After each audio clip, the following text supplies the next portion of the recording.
Fenris kneels to the crippled slave. Nicole whispers, "Jenna." The pack stands frozen in shock as the impossible unfolds before them. The iron collar bit into Jenna's throat as the slave cart shuddered through Bloodstone Keep's gates. 5 years had carved her beautiful, carved her hollow.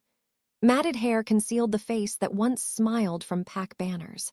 Twisted legs testified to bones broken deliberately, methodically, so she could never run as Wolf again.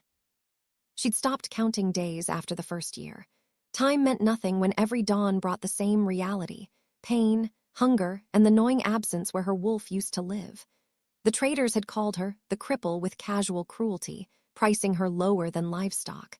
When the hooded buyer paid in northern gold for their entire shipment, she hadn't even looked up. One master was the same as another. But the scent that hit her as they crossed into the courtyard nearly stopped her heart. Pine, winter rained, him. The keep sprawled before her exactly as memory painted it.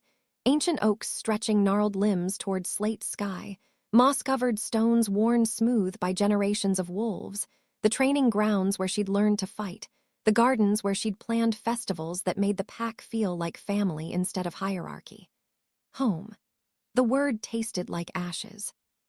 Yet everything felt wrong. The air itself seemed colder, pressed down by something more oppressive than winter. Pack members moved through the courtyard with heads lowered, shoulders tight, conversations happening in whispers. Guards stood at intervals she didn't remember, hands resting on weapons. Fear hung thick as smoke.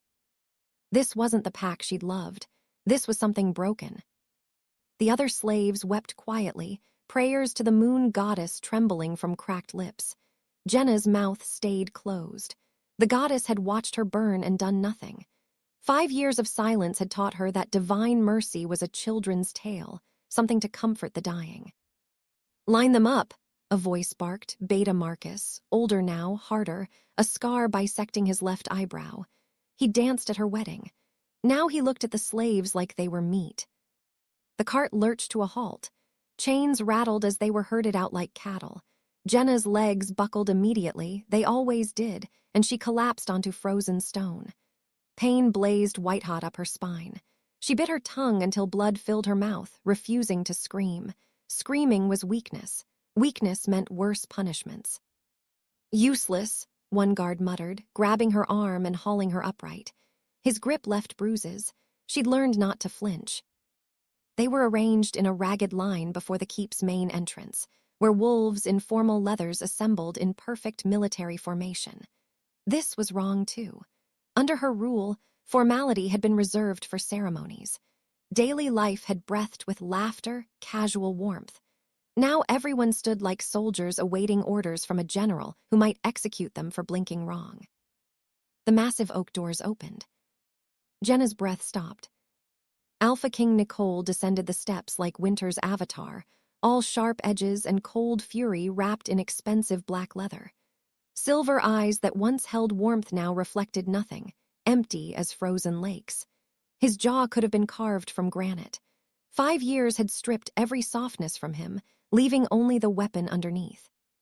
He'd been beautiful when they married, beauty that came from joy, from the way he smiled when she entered a room, from hands that touched her like she was precious. This man wore her husband's face but belonged to something darker, something that had forgotten how to feel anything but rage. She wanted to scream his name, wanted to run to him, throw herself at his feet, beg him to see her. But her legs wouldn't carry her, and her voice had learned silence, and the man staring past her with dead eyes wouldn't recognize the broken thing she'd become anyway.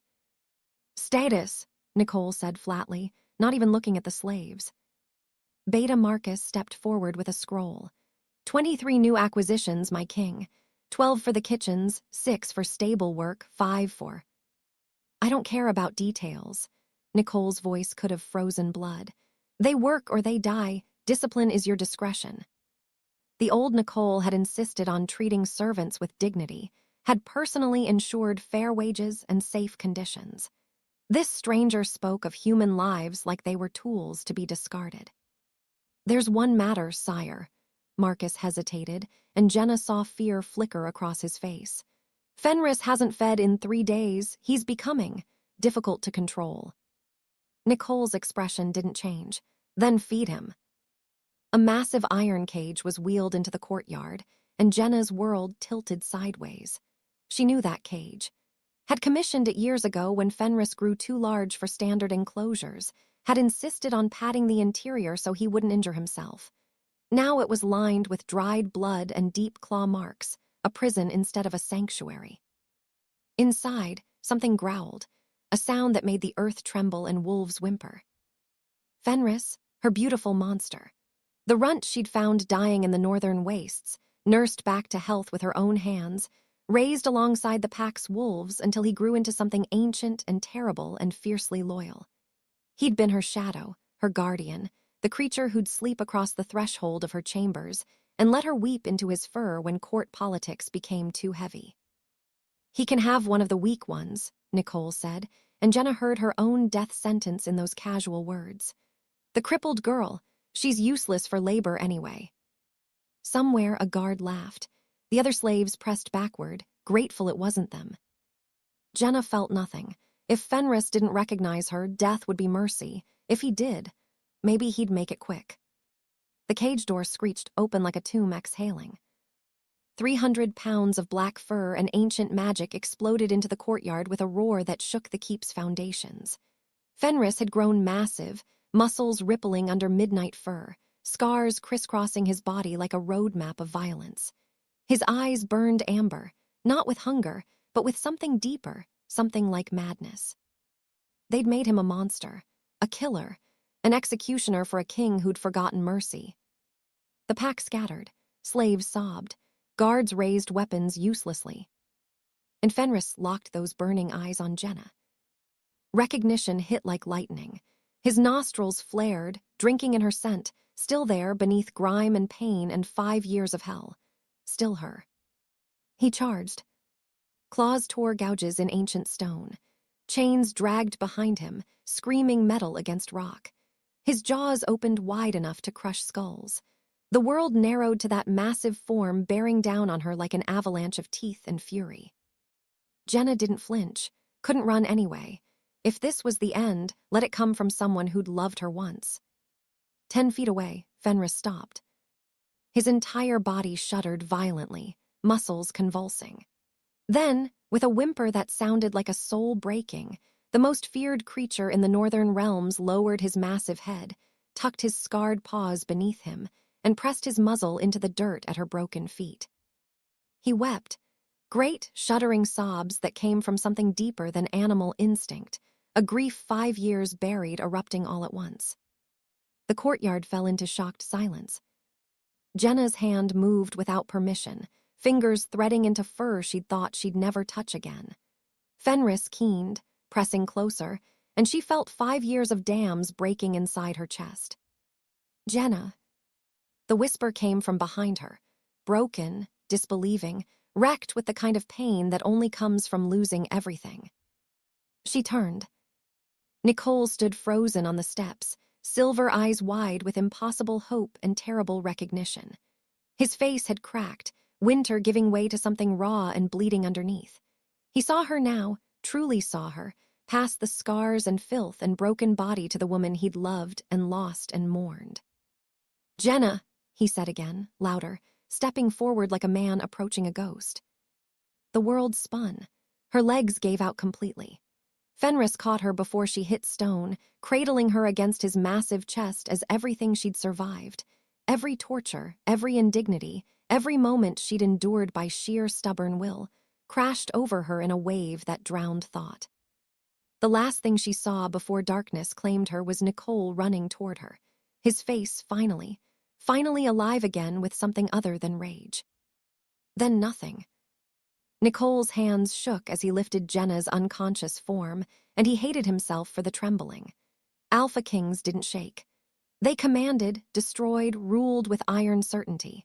But the woman in his arms weighed nothing, fragile as bird bones, all sharp angles where curves used to be. Her skin stretched paper-thin over her frame. Mapped with scars that told stories he wasn't ready to read. This can't be her. This broken thing can't be my Jenna. But Fenris knew. The beast pressed against his leg, whining softly, those ancient amber eyes fixed on the woman with desperate devotion. Fenris had never lied, had never been wrong about what mattered. "Clear the throne room," Nicole barked at Beta Marcus, who stood frozen in shock.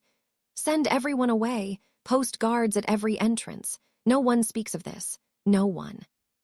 He didn't wait for confirmation. His legs carried him up the keep stairs, through corridors he'd walked as a ghost for 5 years, toward the royal chambers he hadn't entered since the night she died. His wolf clawed inside him, howling with recognition and rage and grief so profound it threatened to tear him apart from the inside. The double doors to their suite loomed before him, still sealed. He'd ordered them locked the day after her execution, unable to face the rooms that still smelled like her lavender soap, the bed where they'd planned futures that would never come. "Open it," he commanded the guard, who fumbled with keys, hands shaking at the murder in Nicole's voice. The doors swung wide. Dust motes danced in afternoon light streaming through windows he'd forgotten overlooked the eastern gardens. Everything remained exactly as she'd left it. Books stacked on the nightstand, her favorite shawl draped over the reading chair, hairbrush still tangled with golden strands on the vanity. A museum to the dead, a shrine to his failure. Nicole laid her on their bed, moon goddess, she's in our bed again, and stepped back like she might shatter.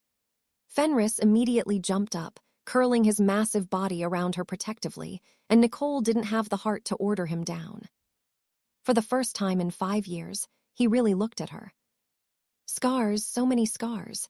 They crisscrossed her arms in deliberate patterns, the kind that came from torture, not battle. Burns marked her shoulders. Her hands bore calluses from hard labor, nails cracked and broken. But her legs... His stomach lurched violently.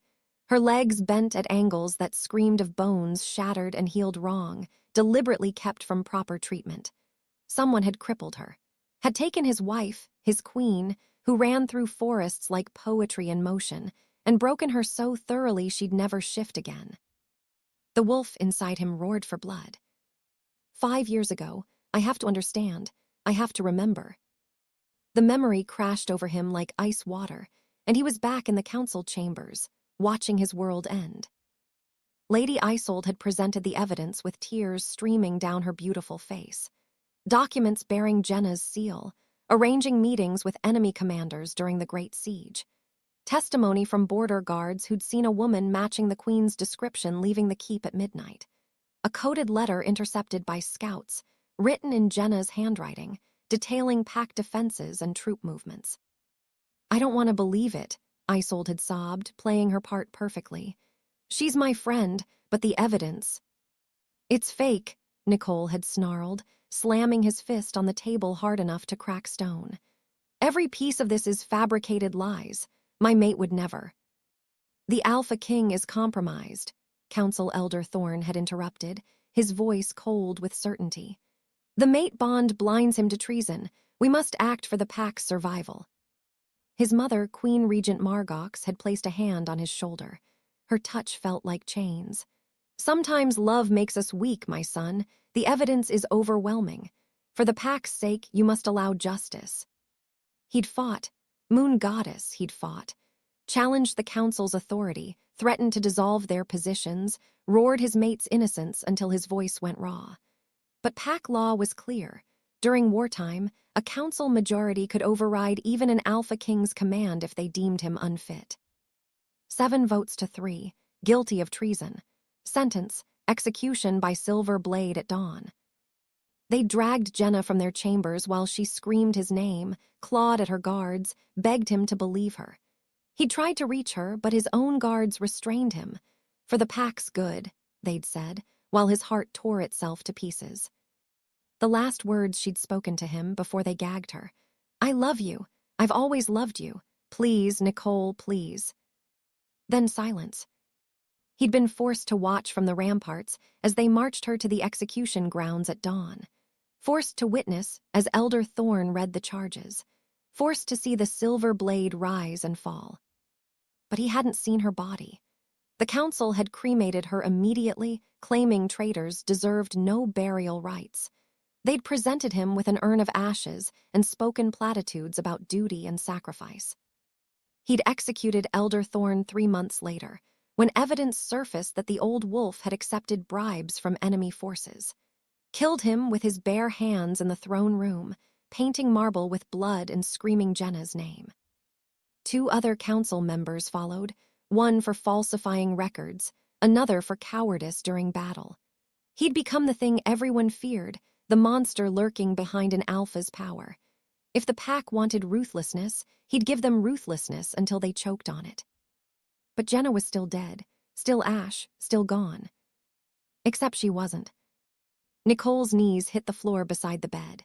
His hand hovered over hers, so small now, so damaged, before finally, carefully settling over her fingers. She didn't wake. Her breathing remained shallow, regular, exhausted. "I looked for you," he whispered into the silence. "After I killed Thorne, I tore apart every piece of evidence. Found inconsistencies, forgeries, lies. I knew you were innocent, but you were already gone." Fenris lifted his head, watching with eyes that held too much intelligence, too much judgment. "I thought the ashes were you. I kept them in my chambers for a year before I could bear to scatter them in the eastern gardens." His voice cracked. "I mourned you, I broke for you, and you were alive, suffering, alone." His thumb traced the prominent bones of her wrist, feeling her pulse flutter beneath skin. "Someone took you. Someone staged your death, tortured you, sold you into slavery." Rage built in his chest, cold and vast as winter. "Someone in this keep, someone I trusted." The pieces clicked together with terrible clarity. The too perfect evidence, the rushed execution, the immediate cremation, his mother's insistence that he accept reality and move forward. Isold's convenient discovery of every damning document. A setup, a conspiracy, and he'd been too blinded by grief to see it. "I will find who did this," he promised, pressing his forehead to their joined hands. "I will make them pay for every scar, every moment of pain, every second you spent thinking I abandoned you. I swear it on the moon, on my alpha blood, on everything I am." Jenna's fingers twitched slightly in sleep. Her lips moved, forming soundless words that might have been his name. "I'm sorry," Nicole breathed, and the apology carried 5 years of anguish. "I'm so sorry, my love. I failed you. I should have fought harder, should have torn down the keep stone by stone rather than let them take you. I should have known, should have felt through our bond that you were still alive." But the bond had gone silent the morning of her execution. He'd felt it snap like a severed rope, the sudden emptiness where her presence used to warm his soul. Everyone said that's what happened when a mate died. No one mentioned it could happen if a mate was tortured badly enough that their wolf died screaming. His free hand curled into a fist so tight his claws pierced his palm. Blood dripped onto pristine sheets, scarlet against white. Someone would pay. Everyone involved would pay. He'd paint the keep with their blood and sleep soundly afterward. But first, he'd keep this vigil. He'd sit beside her through the night, holding her hand, offering protection he should have given 5 years ago. "Come back to me," he whispered as moonlight spilled through the windows. "Wake up, scream at me, hate me, blame me, I deserve all of it, but come back." Fenris settled his massive head across Jenna's legs, a living blanket of fur and loyalty. And Nicole held her hand until dawn broke over Bloodstone Keep, whispering apologies to a woman who couldn't hear them, making promises written in blood and rage and desperate, devastating love. Jenna woke to softness, and that terrified her more than chains ever had. Silk sheets, down pillows, the scent of lavender and pine that meant home, except home had burned 5 years ago on an executioner's platform. Her body tensed automatically, waiting for the trap to spring, for rough hands to drag her back to reality. Instead, she found herself in the royal chambers. Her chambers, the room she'd decorated with cream curtains and oak furniture. Where morning light painted gold across walls she'd chosen, because they reminded her of wheat fields. Every detail exactly as memory preserved it, like she'd only been gone a day instead of an eternity. Her breath came shallow and fast. This was worse than the cages. This was cruelty dressed as mercy. "You're awake." She turned her head too quickly, pain lancing through her neck, and found Nicole sitting in the chair beside the bed. He looked like he hadn't slept, silver eyes bloodshot, jaw dark with stubble, still wearing yesterday's leathers. Fenris lay across her legs, a familiar weight she'd mourned as deeply as her own death. "Don't," the word came out rusty, unused to speech that wasn't begging or screaming. "Don't pretend this is kindness." Something flickered across Nicole's face. Hurt, maybe, or guilt. She didn't care which. "You're safe here," he said quietly.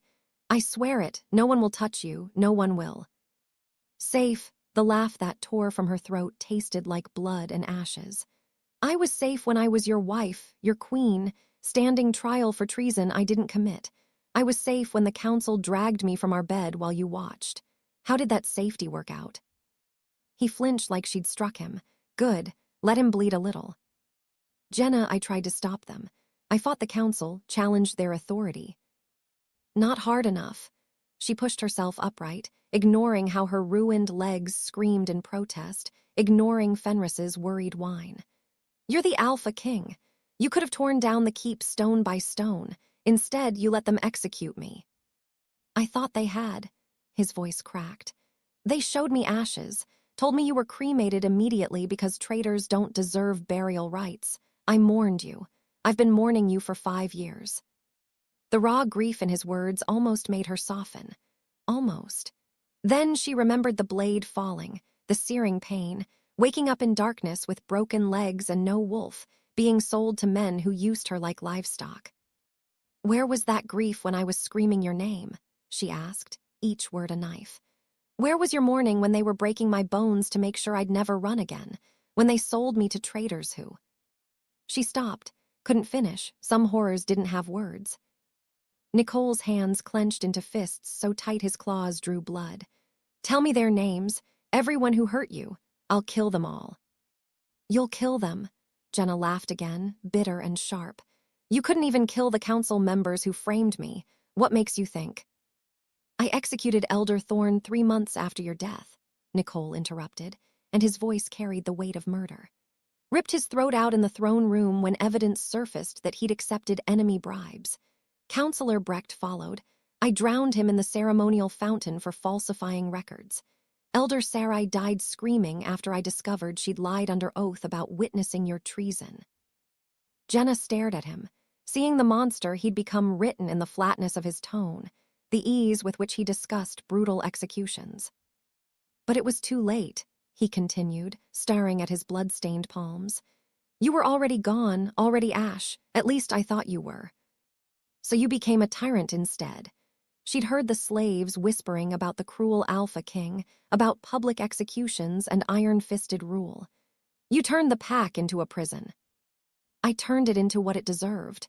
His eyes met hers, and she saw the abyss looking back. "They took you from me, let them live in fear for it." The old Jenna would have been horrified. This Jenna, forged in pain and survival, understood the appeal of making the world hurt as much as you did. "Who presented the evidence?" she asked, changing tactics. "At my trial, who brought the charges?" Nicole's brow furrowed. "Multiple council members. Thorne led the prosecution, but others corroborated." "Who found the documents, the letters? Who discovered this supposed treason?" "Lady Isolde." He said it like it was obvious, like it meant nothing. "She brought everything to the council. She was devastated, said you were her closest friend, and it broke her heart too." "Isolde." Jenna's blood turned to ice and fire simultaneously. "Isolde presented all the evidence against me, and you never questioned it." "She was your friend," Nicole said slowly, clearly sensing the danger in her tone but not understanding its source. "She had no reason to lie. She wept through the entire trial." "She's a better actress than I gave her credit for." Jenna's hands fisted in silk sheets. "Where is she now?" "She serves as my chief advisor. After I thought you died, she helped stabilize the pack. She's been invaluable during." "She framed me." The words came out flat, certain. "Everything, the documents, the testimony, the convenient evidence. Isolde orchestrated my execution." Nicole stood abruptly, the chair scraping against floor. "That's impossible. Isolde has been loyal, dedicated. She's helped me hunt down every traitor involved in the conspiracy she created. Jenna smiled without humor. Tell me, Nicole, after I died, who stepped into my place? Who advises you, stands at your side during pack gatherings, whispers in your ear about policy and justice? His face went very still. She wanted my position, Jenna continued, the pieces clicking together with terrible clarity. Couldn't challenge me directly. I had your love, the pack's respect, legitimate claim to the throne. So she made me disappear, framed me as a traitor so thoroughly that even you believed it. If that were true, Nicole's voice dropped to something dangerous. If she did this, why not actually kill you? Why stage your death and sell you instead? Because killing a queen draws investigation, Jenna said quietly. But a convicted traitor, one cremated immediately, no one questions that. And selling me into slavery means I vanish completely, no body to potentially resurface. She covered every angle. She watched realization dawn across his face like a slow poison, saw him connecting threads he'd been too grief-stricken to notice before. She's been pushing for harsher punishments, he muttered, more to himself than her. Advocating for public executions, stricter laws, consolidating power under the throne, under my throne. Under the throne she controls through you. Jenna's voice softened despite herself. You've been a puppet, Nicole. Your grief made you easy to manipulate. He turned away, shoulders rigid with fury or shame or both. I'll bring her here, make her confess, then I'll. You'll do nothing yet. Jenna's command cut through his rage. If Isolde orchestrated something this elaborate, she didn't do it alone. Council members, guards, whoever staged the cremation, she has accomplices. Move against her openly and they'll close ranks, destroy evidence, scatter. Then what do you suggest? He faced her again, and for the first time since she'd woken, she saw a glimpse of the man she'd married, the one who'd valued her counsel, who'd ruled beside her instead of above her. I suggest you tell no one I'm alive, Jenna said, her mind already working through possibilities. Let Isolde think I'm just another broken slave you've taken pity on. Give me time to heal, to gather evidence, to identify everyone involved. You want to stay hidden, disbelief colored his tone. You're the rightful queen. The pack deserves to know. The pack will know when I'm ready to reclaim my throne without civil war. She met his eyes steadily. Right now, I'm weak, powerless. If we reveal the truth before we have proof, Isolde will spin it, say I'm an imposter, that grief has made you desperate, that dark magic is involved. She'll divide the pack and we'll lose everything. Nicole was silent for a long moment, war playing across his features. Finally, he nodded. You'll stay here, in our chambers. I'll tell the staff you're a consultant, someone helping me investigate corruption. They'll talk. Let them, rumors are easy to deny. He moved closer, stopping just short of touching her. But Jenna, I need you to understand something. She waited. I will find everyone who hurt you, he said, and his voice carried the weight of blood oaths. Isolde, her conspirators, the traitors who bought you, everyone who laid hands on you in those 5 years. I will make them suffer in ways that redefine the word. And when I'm done, when they're begging for death, I'll let you decide their fates. The old Jenna would have protested, would have insisted on mercy and proper justice. But 5 years of torture had burned that softness away, leaving something harder underneath. Good, she said simply. Fenris lifted his head, looking between them with ancient eyes that seemed to approve. Outside, dawn broke over Bloodstone Keep, painting the room in gold. And in that light, Nicole knelt beside the bed.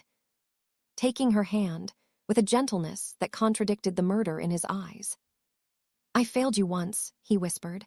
I won't fail you again. Jenna didn't answer. Couldn't promise forgiveness she didn't feel, couldn't offer trust to the man who'd let her world end. But she curled her fingers around his, accepting the alliance if not the absolution. Revenge required patience, required planning. And Jenna had learned to be very, very patient. Fenris wouldn't leave. Nicole tried ordering him to the kennels, to the training grounds, anywhere that wasn't the royal chambers. The beast simply pressed closer to Jenna, a mountain of fur and defiance, amber eyes daring his alpha to try removing him by force. "He's never disobeyed me before," Nicole muttered, frustration edging his voice. "Not once in 5 years." "He remembers who he belongs to," Jenna said softly, running her fingers through Fenris's thick coat. The familiar texture brought tears she refused to shed. "Don't you, my beautiful monster?" Fenris made a sound between a whine and a purr, nuzzling against her palm. The bond between them hummed to life, not the mate bond she'd shared with Nicole, but something older, wilder, beast and mistress, predator and pack leader. A connection forged when she'd found him dying as a pup and fed him from her own hand. "I thought that bond died with you," Nicole said quietly. "He's been uncontrollable, savage. I could barely keep him from slaughtering the entire pack." "Because he was grieving," Jenna met Nicole's eyes. "You weren't the only one who lost me." Nicole looked away first, jaw tight. "I'll have food sent up, clothes, whatever you need." "What I need is information."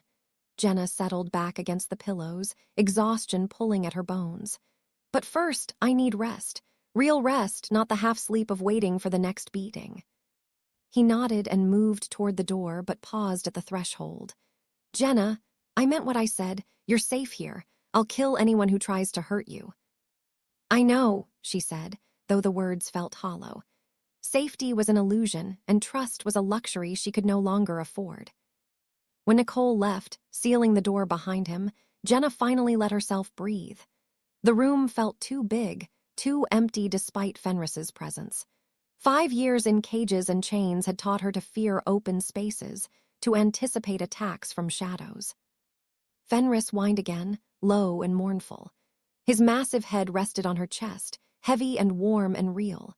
She buried her face in his fur and let the tears come, silent, burning things that carved tracks down her scarred cheeks. "I missed you," she whispered. "Moon goddess, I missed you so much." The bond between them pulsed, and suddenly she felt it, not just comfort but memory. Fenris's memories, bleeding into her consciousness like water through cracks. The first flash hit her like a physical blow. Nicole standing in the throne room, covered in blood, Elder Thorne's corpse at his feet. The Alpha King's face twisted with rage and grief, howling her name until his voice shattered. Fenris in the corner, chained and muzzled, trying desperately to reach his master, to offer comfort the way Jenna would have. The image shifted. Months later, Nicole's sitting alone in their chambers, these chambers, holding her favorite shawl and weeping like a child. Fenris scratching at the door outside, whining, begging to be let in. But Nicole wouldn't open it, couldn't face the beast who reminded him too much of what he'd lost. Another memory surfaced, sharper. The training grounds. Nicole commanding Fenris to kill a prisoner accused of desertion. The man screaming, begging for mercy. Fenris hesitating, he'd been trained to protect, not execute. Nicole's voice turning cold. "Obey or join him." The sickening crunch of bones. The taste of blood. The way Nicole walked away without looking back, leaving Fenris alone with his kill and his guilt. Jenna gasped, the bond overwhelming her senses. "I'm sorry," she breathed against Fenris's fur. "I'm so sorry he made you into this." But Fenris wasn't done sharing. The memories came faster now, a torrent of images from 5 years of captivity and violence. Being chained in the iron cage, the one lined with his own blood. Going days without food because Nicole forgot or simply didn't care. The madness that came from isolation, from missing her scent, from the hollow place where their bond used to sing. Pack members visiting the kennels to watch him rage, placing bets on how long until he broke free and slaughtered them all. Laughing at the Alpha's mad beast, throwing rocks, taunting. Then, a memory that made Jenna's blood freeze. Lady Isolde, beautiful and pristine in silver silk, standing outside his cage, her smile sharp as knives. "Poor Fenris," she cooed, mockery dripping from every word. "Missing your weak little queen, the one who died screaming like the traitor she was." Fenris lunged at the bars, snarling, desperate to tear her throat out. Isolde laughed. "She deserved every moment of that blade," Isolde continued, circling the cage like a predator. Deserved the pain, the shame, the knowledge that her precious mate watched her die and did nothing. Do you know what her last words were? Please, Nicole. Pathetic. She leaned closer, voice dropping to a venomous whisper. I made sure the executioner's blade was dull, you know. Made sure it took 3 strikes instead of 1 clean cut. Made sure she suffered. Fenris threw himself against the bars hard enough to crack ribs. Isolde just smiled wider. That's right, beast. Rage all you want. Your queen is dead, and I'm exactly where I deserve to be, at Nicole's side, whispering in his ear, shaping his kingdom into something strong. Something that doesn't coddle weakness or mercy. She turned to leave, then paused. Oh, and Fenris, if you ever find a way to tell Nicole what really happened, remember, who would believe a mindless animal over his most trusted advisor? The memory released Jenna with such force she nearly vomited. Her hands shook, nails digging into Fenris's fur hard enough to draw blood. The beast didn't pull away, just pressed closer, offering silent support. She confessed to you, Jenna whispered, horror and rage warring in her chest. She told you everything and knew you couldn't speak. Fenris's answering growl vibrated through her entire body. More memories flickered past, Isolde visiting the kennels regularly, always when Nicole wasn't present, always taunting Fenris with details of the conspiracy. How she'd forged Jenna's handwriting, bribed council members, arranged for the ashes of a cremated deer to pass as the queen's remains. She thought you were just a beast, Jenna murmured, understanding dawning cold and clear. Thought you couldn't understand, couldn't remember, but you understood everything, didn't you? Remembered every word. Fenris lifted his head, amber eyes meeting hers with crystalline intelligence. He'd always been more than animal, more than simple war beast. Ancient magic ran in his veins, the kind that predated pack law and civilization. He understood language, strategy, betrayal. He'd been a prisoner in his own mind, screaming truths no one could hear. I see it now, Jenna said, her voice hardening with purpose. All of it, every piece of her confession. She closed her eyes, letting the bond show her more. Isolde's visits became a catalog of evidence, names of conspirators, details of payoffs, locations where forged documents were hidden. The woman had been so arrogant, so certain Fenris was nothing but a mindless weapon, that she'd revealed everything. The final memory hit like thunder. Last week, Isolde standing outside the cage, triumphant. The Alpha King is mine now, beast. Utterly, completely mine. In another year, perhaps 2, I'll convince him to take a new mate, someone worthy of standing beside a king. And you'll watch it happen, helpless and silent, just like you watched your precious Jenna die. Fenris had gone very still, not with defeat, but with the focused patience of a predator waiting for the perfect moment to strike. Though I must admit, Isolde had continued, examining her nails, part of me wishes I could have kept her alive longer. Made her watch Nicole forget her, move on, build a kingdom she would have hated. That would have been delicious. She'd smiled then, cold, victorious, utterly convinced of her untouchability. But dead is safer. Dead can't come back to ruin my plans. Jenna opened her eyes, meeting Fenris's gaze. In those amber depths, she saw 5 years of helpless rage, of bearing witness to evil while being unable to act. But she also saw hope. Fierce, desperate hope that finally someone could hear him. She was wrong, Jenna said quietly, scratching behind Fenris's ears the way he'd always loved. Dead came back, and she's going to ruin everything Isolde built on lies and murder. Fenris's tail thumped once against the bed, the first sign of joy she'd seen from him. But we have to be smart, Jenna continued, her mind already working through implications. She confessed to you, but we can't prove it. A beast's memories aren't admissible evidence. The pack would never accept it. Fenris made a frustrated sound, understanding the problem. So we use what you've given me, Jenna said, determination settling into her bones like iron. The names, the locations, the details. We investigate quietly, find physical proof of what she told you. Build a case so airtight even her silver tongue can't talk her way free. She pulled Fenris closer, pressing her forehead to his. You've been my witness all this time. kept the truth alive when everyone else believed the lies. Now we make them see. The bond hummed between them, stronger than it had been in 5 years. Not broken after all, just sleeping, waiting for the moment when it would be needed most. Jenna settled back into the pillows, exhaustion finally claiming her, but her mind burned with purpose. Isolde had made one critical mistake. She'd confessed her crimes to someone she believed couldn't speak. But Fenris had just spoken volumes. And Jenna was listening. The hidden passage behind the throne room's eastern wall had been Jenna's secret once, a remnant from the keep's ancient construction, designed so royalty could observe court proceedings unseen.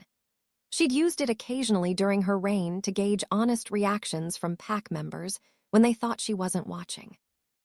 Now she used it to spy on the woman who'd stolen her life. Nicole had helped her navigate the narrow corridor that morning, his hands steadying her when her ruined legs threatened to give out. He'd said nothing, just positioned her at the alcove where decorative stonework concealed a viewing slot, then retreated to take his place on the throne. Their throne, the one she'd sat beside him on for 3 years of marriage, dispensing justice and mercy in equal measure. Now Lady Isolde stood at its right hand, where the queen should be. Jenna's breath caught despite her preparation. 5 years had only enhanced Isolde's beauty, golden hair cascading in perfect waves, emerald eyes bright with intelligence, her figure draped in deep crimson silk that clung in ways that proclaimed both elegance and availability. She moved with fluid grace, commanded attention effortlessly, smiled with warmth that fooled everyone into thinking it reached her eyes. Everything Jenna used to be, everything she'd never be again. The comparison hit like a physical blow. Jenna's own reflection that morning had shown a stranger, sallow skin stretched over bones, hair still recovering from years of neglect, the twisted wreckage of her legs hidden beneath a simple dress. Even clean and fed, she looked like exactly what she was, something broken that time and kindness might never fully repair. Stop it, she commanded herself viciously. That's what she wants, for you to believe you're less than her. The Northern Border Patrol reports increased activity, Isolde was saying, her voice carrying clearly through the alcove. 3 scouting parties in as many weeks. They're testing our defenses. Nicole leaned forward, silver eyes sharp. Recommendations. Double the guard rotations. Execute any trespassers publicly. Send a message that Blood Moon territory is not to be violated. Isolde's smile turned cold. Fear is the language our enemies understand best. Several pack members nodded agreement. Jenna recognized some, warriors who'd served under Nicole's increasingly brutal regime, younger wolves who'd risen to prominence after the Great Siege.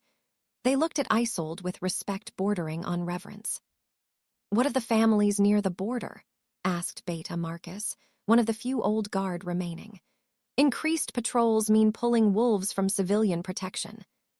Civilians should protect themselves, Isolde said dismissively. We can't coddle weakness. Those who can't defend their own homes don't deserve them. Jenna's hands clenched. The northern border families were mostly elders and pups, those too young or too old to fight effectively. The old policy had been maintaining a balance between military strength and civilian safety. Isolde's approach would leave them vulnerable to raids.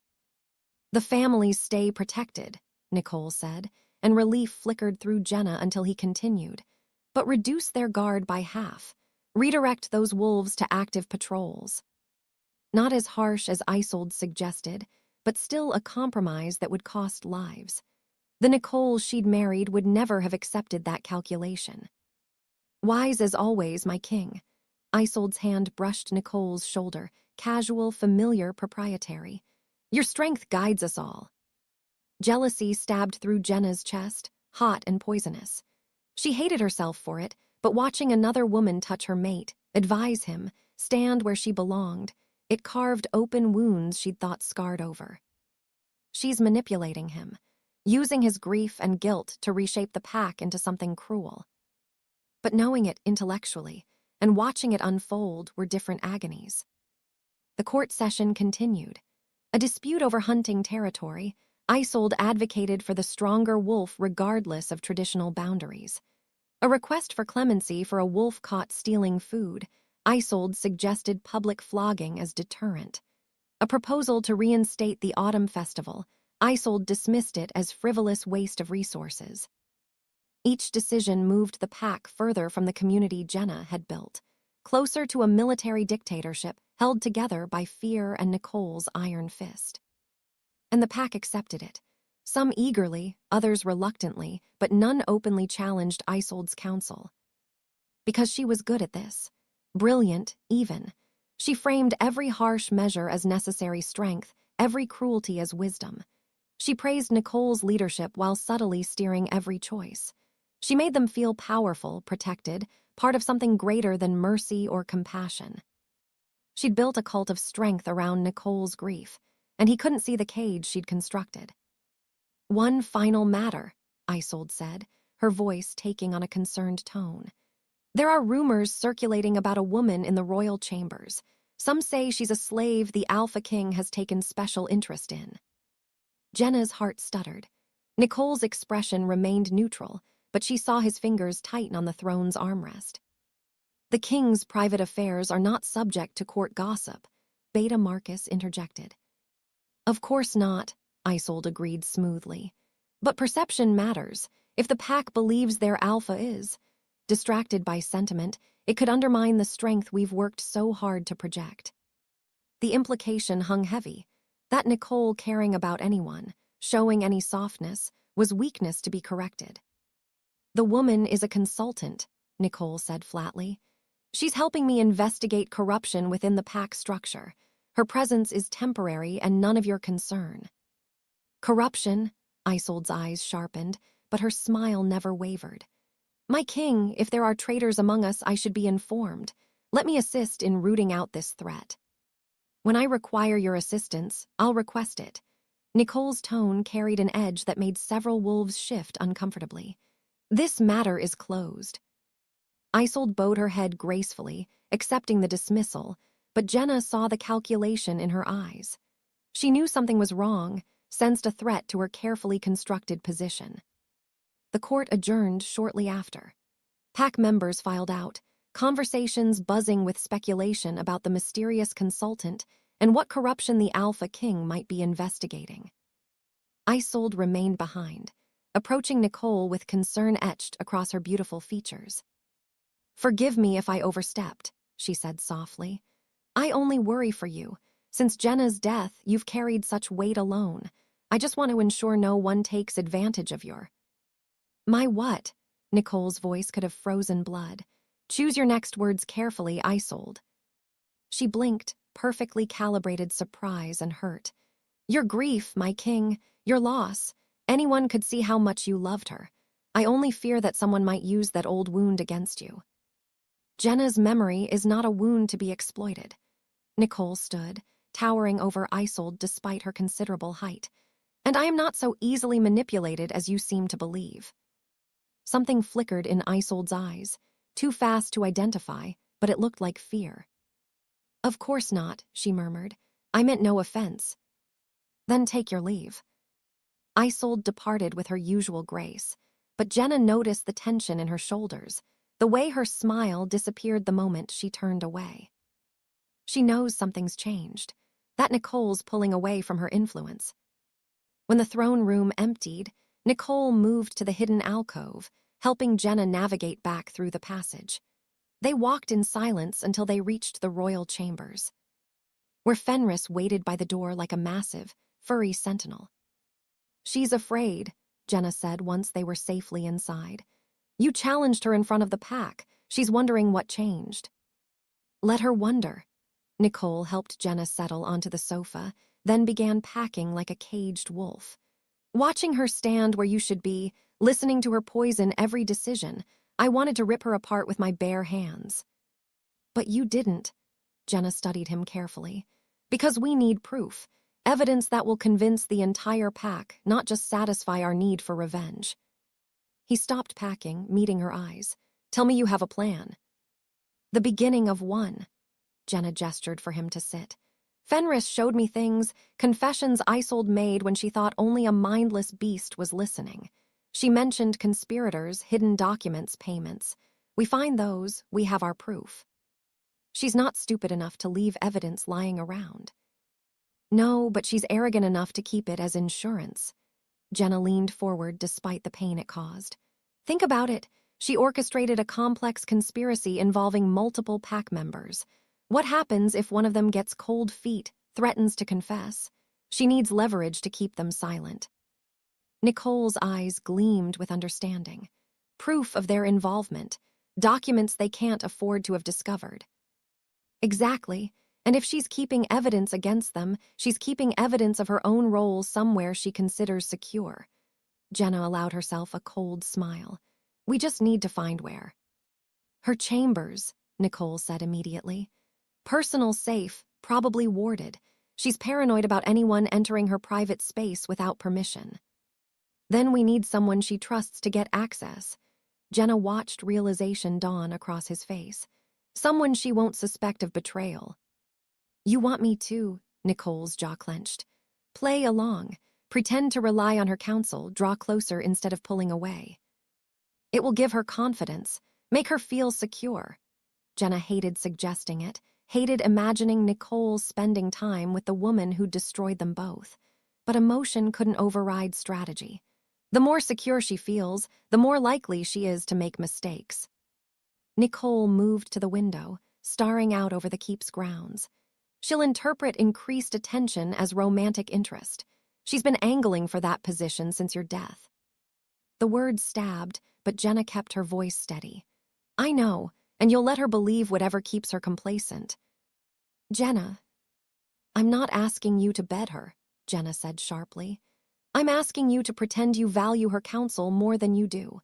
Spend time reviewing documents together. Ask her opinion on sensitive matters. Create opportunities to be in her chambers where you might access her safe. He turned back to face her, and she saw the conflict written across his features. Disgust at the deception, rage at the necessity, and something else that looked like fear. What if she sees through it? He asked quietly. She won't. Her arrogance is her weakness. Jenna pushed herself to her feet despite Fenris's worried whine, needing to meet Nicole's eyes as equals. She believes she's already won, that you're hers to control, that I'm dead and gone, that nothing can threaten her position. We use that certainty against her. Nicole closed the distance between them, stopping just short of touching. And what will you do while I play puppet to your strings? Recover, investigate, talk to pack members who might have information. Jenna lifted her chin. And learn to use whatever power I have left to ensure when we finally strike, it destroys her completely. Something shifted in Nicole's expression, respect mixing with the grief and guilt. You've changed. The Jenna I knew would have insisted on mercy, on giving her a chance to confess. That Jenna died screaming on an executioner's platform, Jenna said quietly. This one knows that mercy without justice is just another word for weakness. Fenris moved between them, pressing against Jenna's legs in silent support. Nicole nodded slowly. Then we do this your way. But Jenna, when we have the proof, when we've exposed every conspirator and burned her lies to ash, her life is mine to take. Only if I don't take it first, Jenna replied and meant it. Outside, storm clouds gathered over Bloodstone Keep, and Jenna welcomed the coming darkness. Isolde had ruled through shadow and deception for 5 years. Time to show her what real darkness looked like. The old training hall beneath the keep had been abandoned for decades, too small for modern pack exercises, too dark and cold for comfort, perfect for secrets. Jenna descended the stone steps slowly, one hand bracing against the wall, her ruined legs protesting every movement. Fenris padded silently beside her, his presence both support and guard. 3 weeks since her return, and her body remained a prison of pain and limitation. But her voice was waking up. Again, commanded Maya, the pack physician who'd served Bloodstone Keep for 40 years.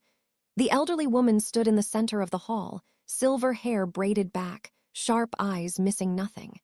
She'd been the one to examine Jenna after her collapse, the one who discovered something impossible. Jenna took a breath, feeling for the power that hummed just beneath her skin. It felt like moonlight translated to sound, like the pull of tide given voice. "Fenris, stand," she said, and this time she pushed Will into the words. The war beast, who'd been lying at her feet, rose immediately, not because he chose to obey, but because his body responded before his mind could consider refusing. His muscles moved of their own accord, compelled by something deeper than training or loyalty. The moment Jenna released the command, Fenris shook himself and whined softly. "I'm sorry," Jenna murmured, scratching behind his ears. "I know it feels wrong." "It should feel wrong," Maya said, approaching with a leather-bound journal. "Moonsinger abilities aren't meant to override free will casually. Your ancestors used this power to unite wolf packs during the ancient wars, to prevent violence through dominance that transcended physical strength." Jenna had listened to this explanation 3 times now, and it still felt like fantasy. "You're certain about my bloodline?" "I've spent 20 years researching pack genealogies."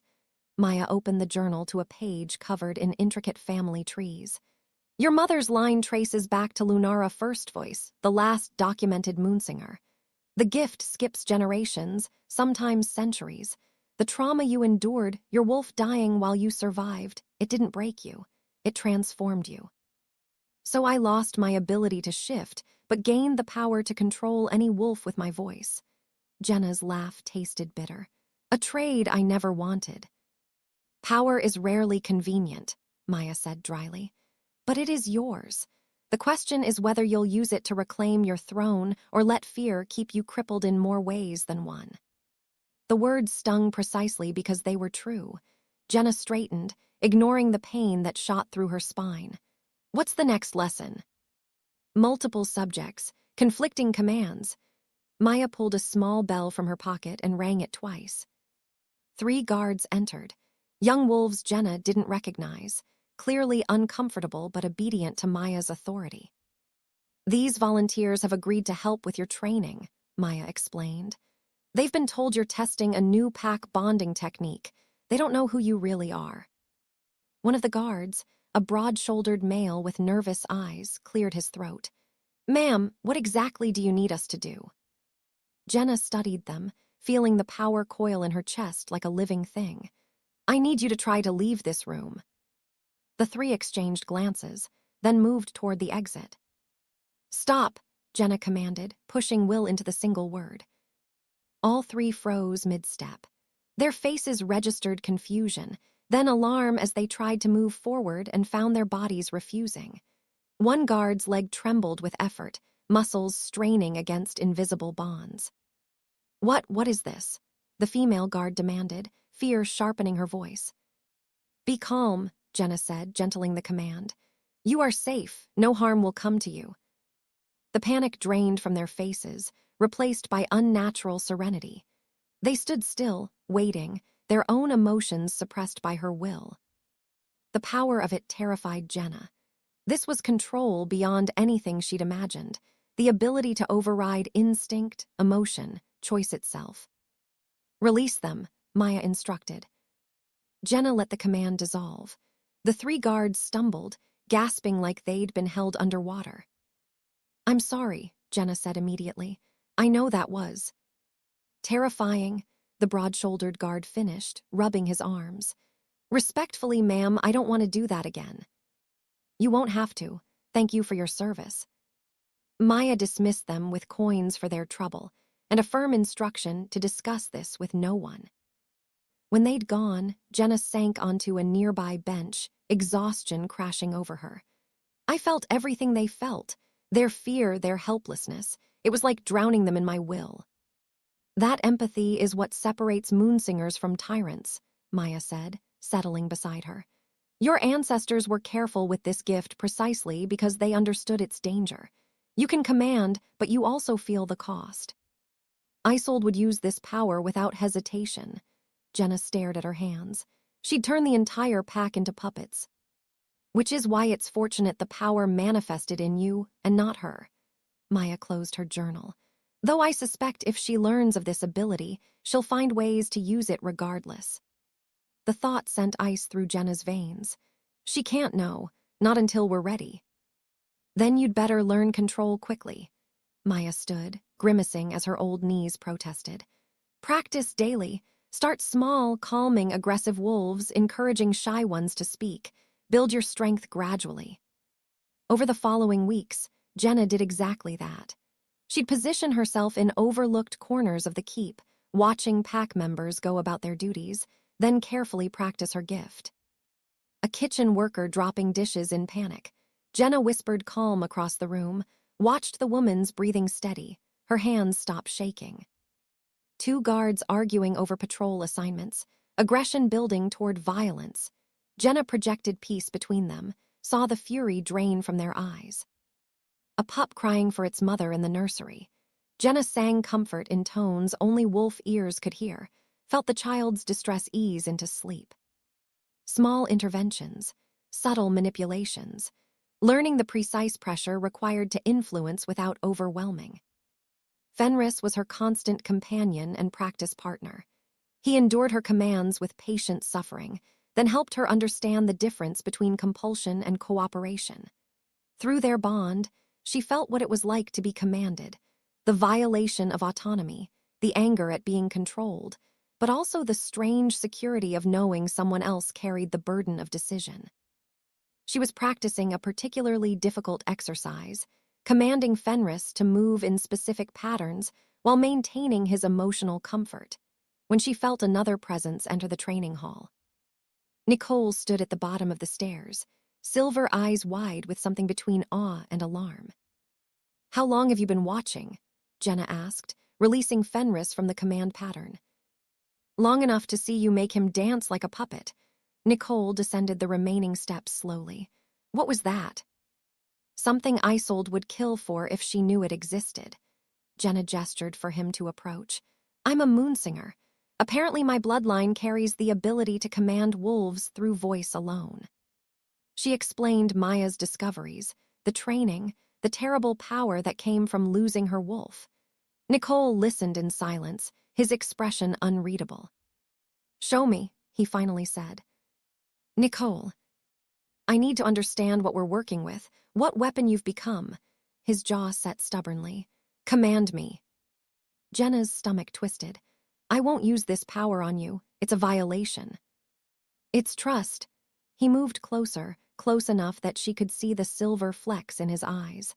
"I need to know you can control me if necessary. That when we face Isolde, you have every advantage possible." "This isn't about advantage. It's about..." Jenna struggled for words. "You'd feel me inside your head, overriding your choices. It would feel like rape." "Then make it feel like partnership." Nicole knelt before her, putting them at eye level. "I'm giving consent, freely. Show me what my queen has become." The title nearly broke her. She hadn't been anyone's queen in 5 years. "Stand," she whispered, barely pushing Will into the command. Nicole rose smoothly, his body obeying before his conscious mind engaged. She felt his surprise through the command, the strange sensation of movement without decision. "Walk to Fenris," she continued, keeping the pressure light. He crossed the hall, each step his own yet not his own. When he reached Fenris, the beast watched him with knowing eyes. "Stop, you are in control, I release you." Nicole stumbled slightly as autonomy returned. He stood breathing hard, not from exertion, but from the psychological impact. That was, he turned to face her, unsettling, but also oddly comforting, like trusting someone else to carry my weight for a moment. "That's what I'm trying to understand," Jenna admitted. "The balance between command and consent, how to use this power without becoming the tyrant Isolde is." Nicole returned to her, and this time when he knelt, it was supplication rather than equality. "Teach me to fight with you, not against you." "I don't understand." "You have power in your voice. I have strength in my body." He looked up at her with desperate honesty. "For 5 years I've fought alone, made decisions alone, carried the weight of the pack alone. Let me fight beside you again, even if it means learning to trust your commands." Something in Jenna's chest cracked open. Not forgiveness, not yet, but the beginning of willingness to try. "Then we train together," she said. "But as partners. I'll never command you unless you explicitly consent in the moment." Agreed. He stood, offering his hand. Where do we start? Combat training. I can't fight physically, but I can learn to coordinate through voice while you execute. Jenna took his hand, letting him pull her upright. Fenris has been helping, but he anticipates my needs too well. You'll challenge me differently. They spent the next hour learning a new language. Her commands, his responses, the rhythm of partnership forged in movement rather than words. She'd call directions, he'd follow, and gradually they found synchronization. Left, she'd snap and he'd dodge. Strike high, and his fist would arc upward against an imaginary opponent. Guard, and his body would shift into defensive stance. It was exhausting and exhilarating and strange. They stumbled often, crashed into each other twice, and once Nicole moved so fast in response to her command that he nearly knocked her over. But slowly, painfully, they began to move as one. When they finally stopped, both breathing hard, Nicole caught her before her legs gave out. I'd forgotten, he said quietly, supporting her weight. Forgotten what? How good it feels to have someone at my back I can trust completely. His arms tightened around her, even when that trust is terrifying. Jenna leaned into him, too tired to maintain distance. I haven't forgiven you, for watching them take me, for not tearing down the keep to save me. I know. But I'm willing to fight beside you, for now, until Isolde pays for what she's done. That's more than I deserve, Nicole murmured into her hair. They stood together in the abandoned training hall, supported by each other's strength, while Fenris watched over them both. It wasn't healing, wasn't redemption, but it was a beginning. And sometimes, beginnings were enough. The whispers started in the kitchens and spread like poison through the keep's veins. Dark magic, a servant murmured to another as Jenna passed, thinking she couldn't hear. They say the Alpha King is bewitched by a necromancer pretending to be our dead queen. I heard she crawled from her grave, another replied, voice dropping to horrified fascination. That her body is possessed by something unholy. Jenna's jaw tightened, but she kept walking, Fenris close at her heels. Let them whisper. Words couldn't hurt worse than what she'd already survived. But the rumors grew teeth. Within days, pack members she'd once called friends crossed hallways to avoid her. Guards stationed outside the royal chambers eyed her, with suspicion bordering on hostility. During mealtimes, which she took in the chambers rather than face the dining hall, servants delivered food like they were feeding a dangerous animal, setting trays down quickly and retreating. It's Isolde, Nicole snarled during one of their training sessions, fury making his movements sloppy. She's poisoning the pack against you before you can even reveal yourself. Of course she is. Jenna dodged his strike, using her moonsinger voice to guide him into better form. Balance your weight, you're favoring your right side. When he adjusted automatically, she continued in normal tone. She knows something's changed, that you're pulling away from her influence. Nicole had been playing his part perfectly, spending more time with Isolde, requesting her counsel on matters he'd previously handled alone, even taking meals with her in the solar. Each interaction made him return to Jenna tense with barely controlled rage, but he maintained the deception.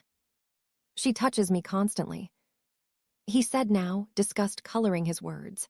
Small things, brushing my shoulder, adjusting my collar, standing too close, testing boundaries. Jealousy flared hot in Jenna's chest, but she forced it down. Has she given you access to her chambers yet?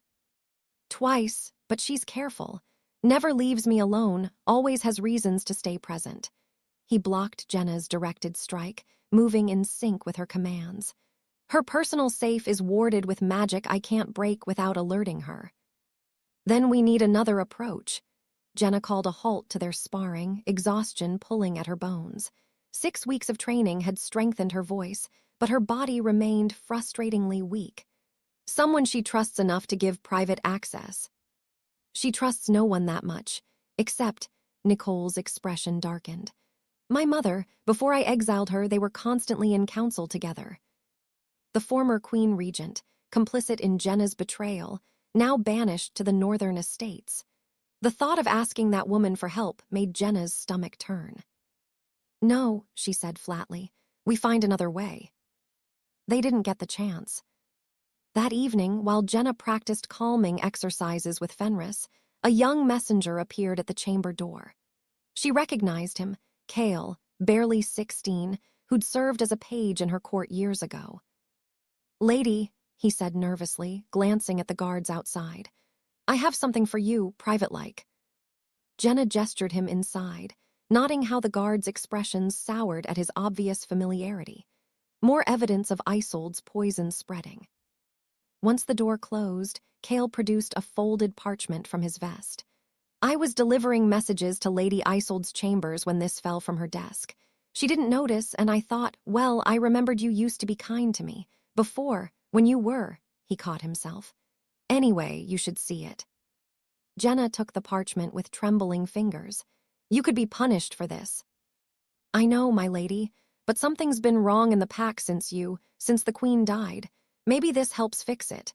He ducked his head and left quickly before she could thank him properly. Jenna unfolded the message, and ice flooded her veins. The letter was addressed to Council Member Thrace, one of Isolde's known allies, but it was the content that stopped her heart. Blood Moon ceremony approaches. All pieces are positioned. The Alpha King grows unstable. His attachment to this consultant proves his mind is compromised. Pack law permits challenges during sacred rites when an alpha is deemed unfit. With your support and Elder Mordane's testimony regarding Nicole's recent erratic behavior, I can invoke the ancient right. Once I claim alpha authority, the pretender in his chambers will be revealed for the dark magic she wields, and you will be rewarded as promised. 7 days, until our pack is finally strong. Jenna read it 3 times, her mind racing through implications. Isolde wasn't just planning to discredit Nicole. She was going to challenge him for alpha status. During the Blood Moon ceremony, when pack law allowed for leadership challenges if enough council members testified to an alpha's unfitness. And she had the votes, had clearly been buying loyalty for years. "Jenna," Nicole entered from the bathing chamber, saw her expression, and crossed the room in seconds. "What happened?" She handed him the letter silently, watching fury and disbelief war across his face as he read. "She's challenging me," he said, voice dangerously quiet, "using ancient pack law I'd forgotten existed. Not just challenging, she's been building toward this for 5 years." Jenna's hands clenched into fists. "Every harsh policy, every show of strength, every council member she's elevated or intimidated, it was all preparation for this moment. The Blood Moon ceremony is in 7 days. Nicole crumpled the letter, claws tearing through parchment. "If she challenges and wins, she becomes alpha, can exile me, kill you, reshape the pack completely into her image." "She won't win," Jenna stood, ignoring her protesting legs. "Because in 7 days, I'm going to stand before that pack and reclaim my throne." "Jenna, you're not ready. You're training." "Will have to be enough." She moved to the window, staring out at the keep's grounds where pack members went about their evening routines, unaware that their entire world was about to shatter. "Isolde has spent 5 years turning my mercy into a weakness, my compassion into a flaw. She's convinced them that strength means cruelty, that power requires brutality." "They believe her," Nicole said quietly, joining her at the window. "I've watched them change, become harder, meaner. They respect Isolde because she embodies what they think survival demands." "Then we show them something different." Jenna turned to face him, and in her eyes burned the fury of 5 years' suffering. "We show them that real strength includes mercy, that true power doesn't fear compassion, that a queen can be broken and still rise." "How? The evidence we've gathered isn't enough to convince the entire pack. We have suspicions, fragments, Fenris's memories that can't be verified." Nicole's frustration bled through every word. "We need concrete proof or her challenge stands legal." Jenna was silent for a long moment, pieces clicking together in her mind. "What if we don't try to prove her guilt beforehand?" "I don't understand." "Isolde is planning to challenge you during the Blood Moon ceremony in front of the entire pack. She'll present her case for your unfitness, call witnesses, make her play for alpha authority." Jenna's smile turned sharp as broken glass. "What if we let her?" Nicole stared at her like she'd lost her mind. You want me to let her challenge me? I want her confident, overconfident. Jenna began packing, her strategic mind, unused for years but not forgotten, awakening fully. She expects you broken, distracted, vulnerable. She doesn't know I have Moonsinger abilities. Doesn't know we've been training together. Doesn't know we've been investigating her conspiracy. So we let her think she's won, then spring the trap during the ceremony itself. Exactly, in front of every pack member, under the blood moon where lies are said to burn in moonlight. Jenna's voice took on the quality of command, power threading through her words. We let her present her challenge, let her call her witnesses, let her reveal just how far her conspiracy reaches. And then I reveal myself, not as a broken slave begging for recognition, but as the rightful queen reclaiming her throne. Jenna met Nicole's eyes. I use my Moonsinger voice to compel truth from her witnesses, force them to confess their roles in the conspiracy, strip away every lie she's built until the entire pack sees her for exactly what she is.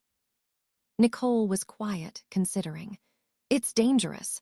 If something goes wrong, if she realizes what's happening before we're ready. Then we lose everything, again. Jenna reached for his hand, their fingers intertwining. But if we win, we don't just expose Isolde. We reclaim the pack's soul. Show them that the path she's led them down isn't strength, it's cowardice dressed in cruelty. You've changed, Nicole said softly. The Jenna I knew would never have planned something this ruthless. The Jenna you knew died in a slave cage. Her grip tightened on his hand. This one learned that sometimes mercy means destroying those who'd weaponize your compassion. That kindness without teeth is just another word for victim. Fenris approached, pressing against both of them, his massive presence a reminder of loyalty that transcended words. 7 days, Nicole said finally. We have 7 days to prepare for the performance of our lives. Then we'd better make them count. Jenna pulled away, her mind already cataloging everything that needed to happen. I need to practice my Moonsinger voice until I can compel truth from an entire pack simultaneously. You need to play the distracted, weakening alpha convincingly enough that Isolde stays confident. And we need to identify everyone who'll stand against her when the truth comes out. Beta Marcus will support you. Maya certainly. Some of the old guard who remember your reign. Nicole began his own mental list. But many have bought into Isolde's version of strength. Then we remind them what real strength looks like. Jenna moved to the desk, pulling out fresh parchment. A queen who was tortured, broken, sold into slavery, and still came back to reclaim her throne. That's a story stronger than any of Isolde's propaganda. They worked late into the night, planning every detail, anticipating every contingency. The blood moon ceremony would be their battlefield, their coronation, or their funeral. 7 days until everything changed. Outside the window, storm clouds gathered over Bloodstone Keep, and Jenna watched them with grim satisfaction. Let the storm come. She'd been forged in worse darkness than any weather could bring. Isolde had made one critical mistake. She'd assumed that breaking Jenna's body meant breaking her spirit. In 7 days, she'd learn the difference. And the lesson would destroy her. The keep's archives stretched beneath the main structure like a stone labyrinth, centuries of pack history preserved in endless rows of shelving. Jenna navigated the narrow aisles with Nicole's support, Fenris scouting ahead to ensure they remained alone. Financial records are kept in the Eastern Vault, Nicole said, his voice echoing off vaulted ceilings. Restricted access. Only the Alpha, the pack accountant, and the chief advisor can enter. Isolde, Jenna said flatly. She insisted on the position 3 years ago, claimed it would help her serve the pack more effectively. Nicole's jaw clenched. I should have seen it then, should have questioned why she wanted access to every financial transaction. They reached a heavy iron door carved with pack symbols.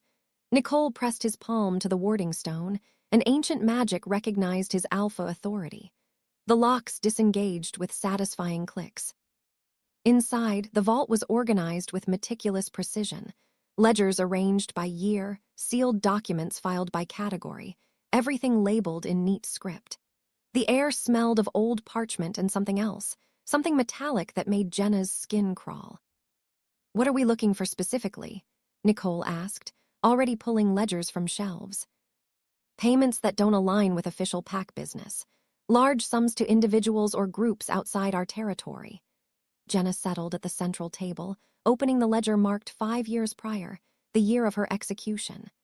Isolde wouldn't have used PAC funds directly, too easy to trace, but she might have redirected tribute payments or disguised bribes as legitimate expenses.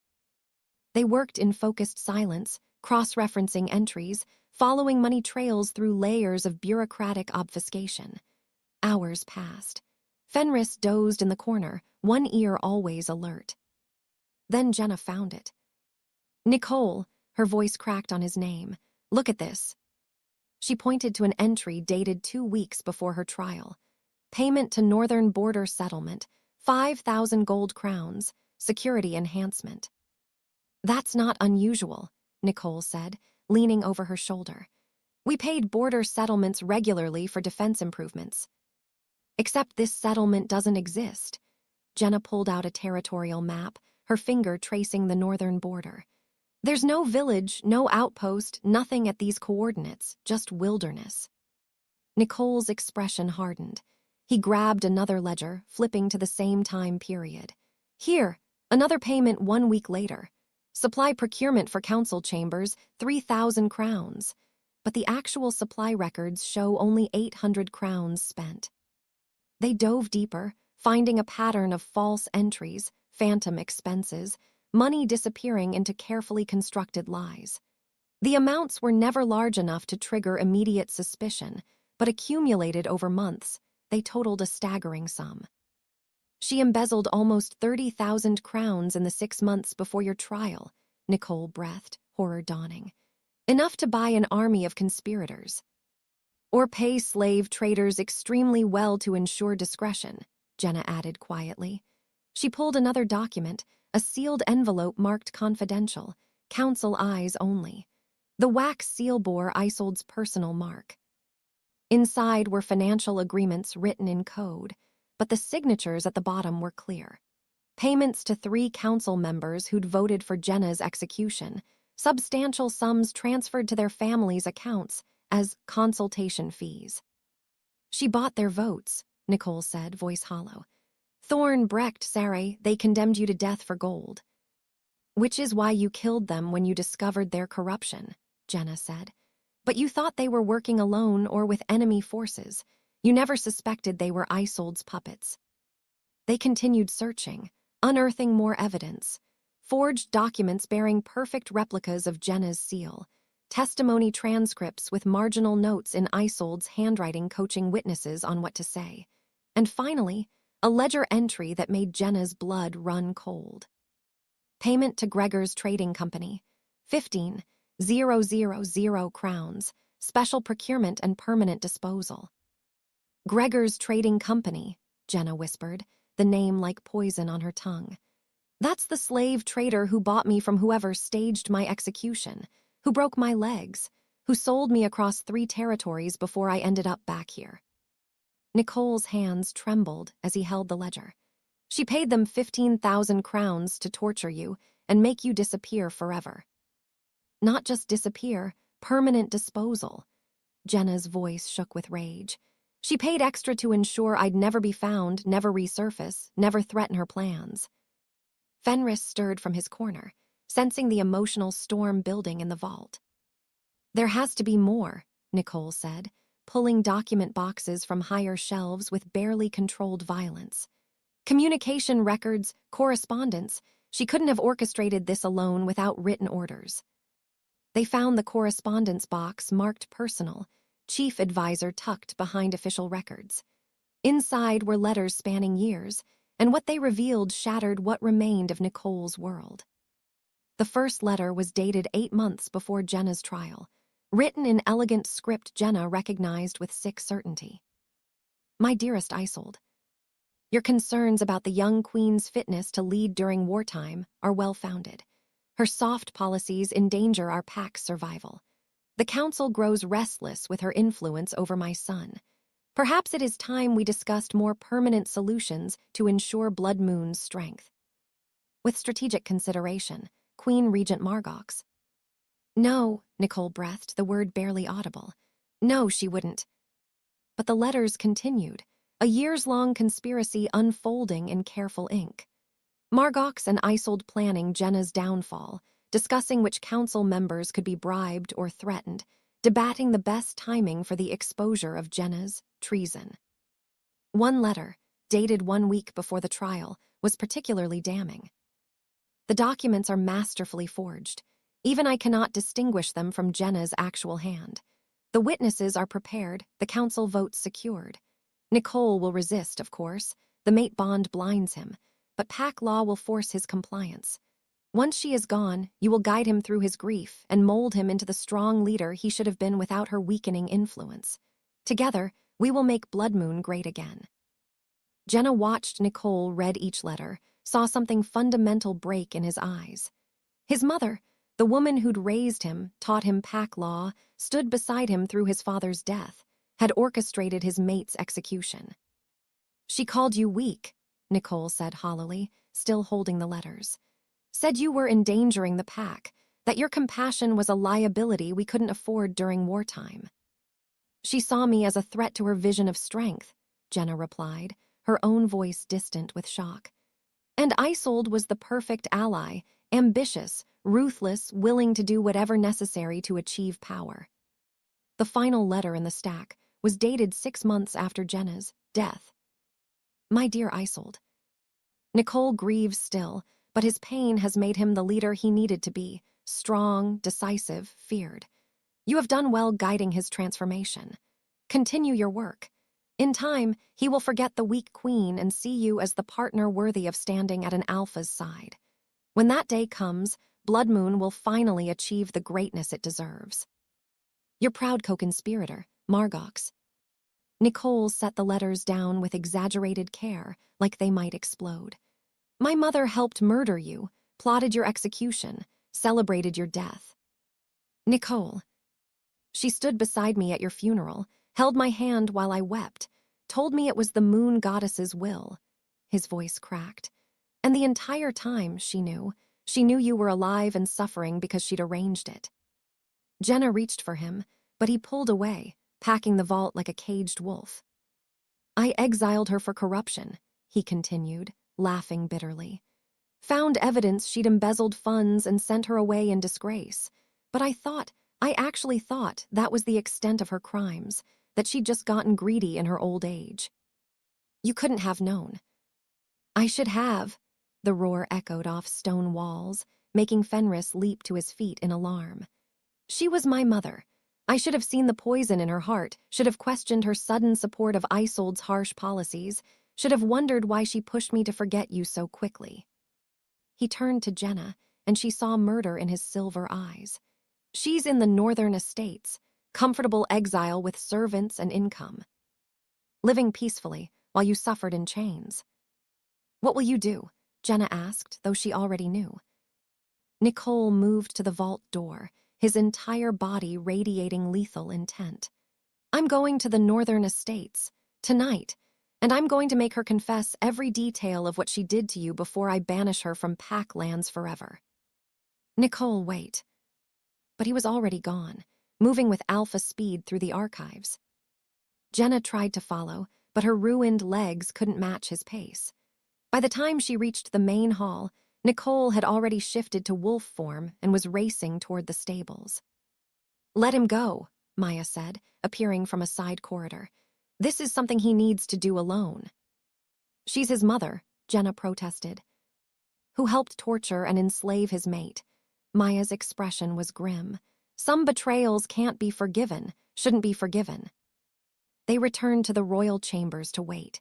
Fenris pressed against Jenna's legs, offering silent comfort while her mind spun through implications. Margox's involvement meant the conspiracy reached higher than they'd suspected, was more personal than political ambition. Nicole returned near dawn, still in wolf form, covered in mud and what looked like blood. He shifted in the doorway, and Jenna saw the devastation written across his naked form. What happened? she asked quietly. I confronted her, showed her the letters, demanded she confess. Nicole's voice was flat, emotionless.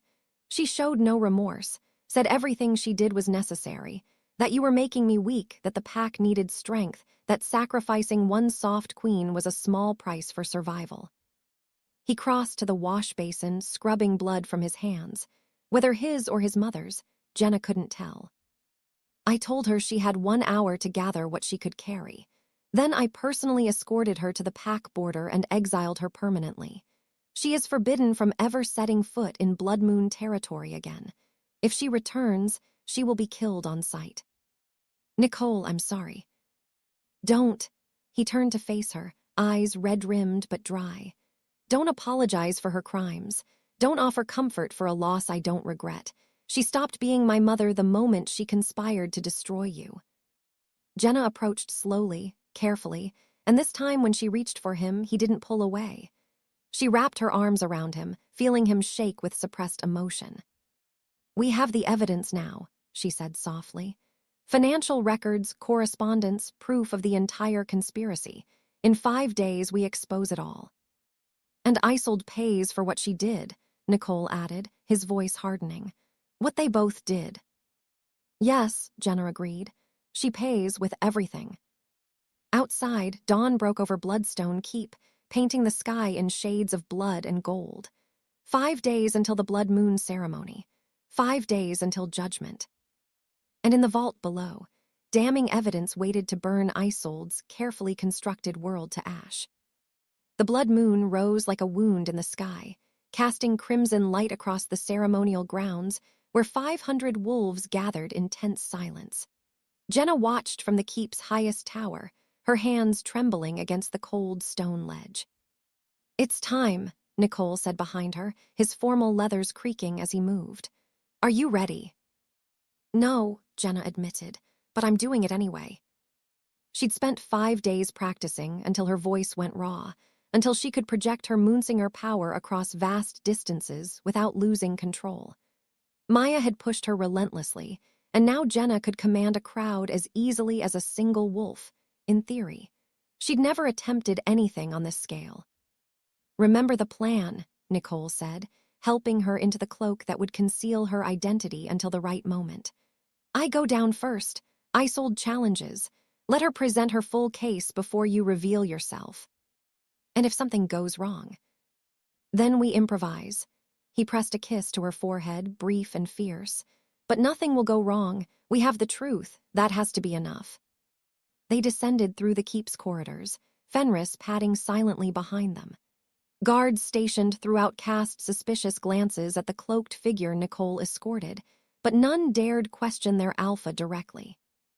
The ceremonial grounds spread before the keep's main entrance, a natural amphitheater where pack gatherings had been held for centuries. Torches ringed the space, their flames dancing crimson in the blood moon's light. Pack members filled the stone tiers in order of rank, council members at the front, warriors behind them, civilians in the upper rows. At the center stood the Judgment Stone, a massive boulder carved with ancient pack symbols where alphas made proclamations and justice was dispensed. Isolde waited beside it, resplendent in silver and black silk that hugged her perfect form. Her golden hair cascaded in artful waves, and her emerald eyes gleamed with confidence.